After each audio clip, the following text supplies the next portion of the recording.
Hello there. Today I'm going to be making a wooden dagger. I begin by marking the width of my hand for the handle. I'm using a conveniently sized scrap of ash for this project. Now I mark the width of the handle.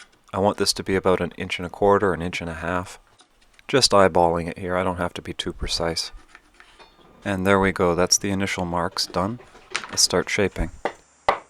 I'm using an axe and a wooden mallet to split off the unnecessary material. Now that it's trimmed down a little bit, we're going to mark the profile of the blade. First I mark the center, then I draw a straight line between the tip and the handle. And then the same on the other side. I'm just doing this shape because it's easy. You can do whatever sort of shape you feel like.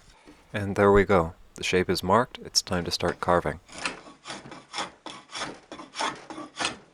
I'm just going to use the draw knife to work down the piece towards those lines that I marked. I'm not trying to match the lines too precisely. I want the edge of the dagger to be a little bit more rounded than I marked. The lines are mostly just a guideline.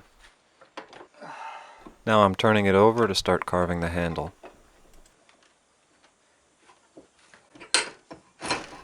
I'm just trying to round it off here. I'm not trying to remove too much material. I'm not trying to work too much near the top of the handle. This is tricky with the draw knife, so I'm mostly focusing my attention towards the base of the handle. This I want to round off until it's comfortable. Once I've shaped the handle roughly, I'm going to turn the blade over and work on the flat of the blade. I'm just trying to work this down until it's a nice even thinness. You don't really want to go thinner than 1/4 inch. Wood is not as strong as steel, so you need a bit of material to give it the added strength it needs.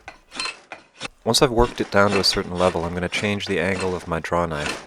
I am no longer working with the edge flat to the piece. I'm now carving away the corners to give it sort of a diamond-shaped cross-section.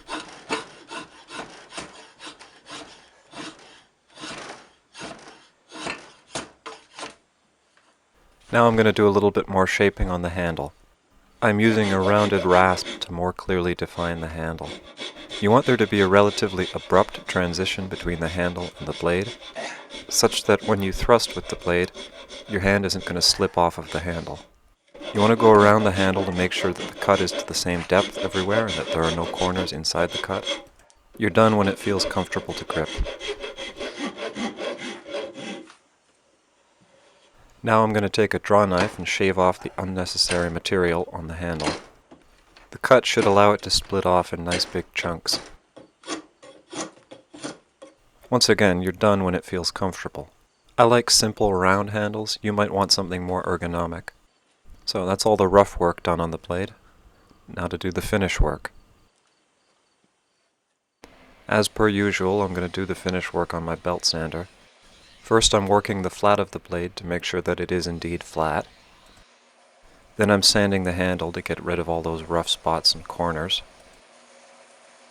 Then I'm going to go over each edge to make sure that they do indeed meet in the center. And to make sure that they're nice and straight.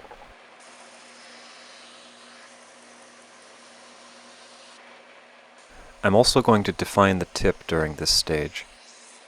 As I had intentionally left it fairly square, you want a fairly broad tip on a wooden dagger, as the wood is fairly delicate and you need a bit more material to prevent it from breaking. I set up my camera badly for the rest of this process, which is just as well as it's just more of the same, so we're going to skip ahead. Now that all the shaping is done, we're going to do the finish polish. Just with a piece of sandpaper. You know the drill, coarse, medium, fine, medium, fine. After this point, I'm going to buff the blade with a piece of bone. This will make it shinier and extra smooth. You want to push really hard and really compress those fibers. Now finally a coat of walnut oil. Just going to apply this with my fingers, and then once it's applied I'm going to leave the piece out in the sun to dry. You might want a couple of coats, but one is fine. And here's the finished product. It turned out pretty good for a quick and easy project. This one only took me a little over 20 minutes. Something else you might do to a wooden dagger is fire harden the tip. I burned the tip on the belt sander, so I thought this was unnecessary. Anyway, now that the project is done, so is the video. Thank you for watching. I hope you found this interesting. Goodbye.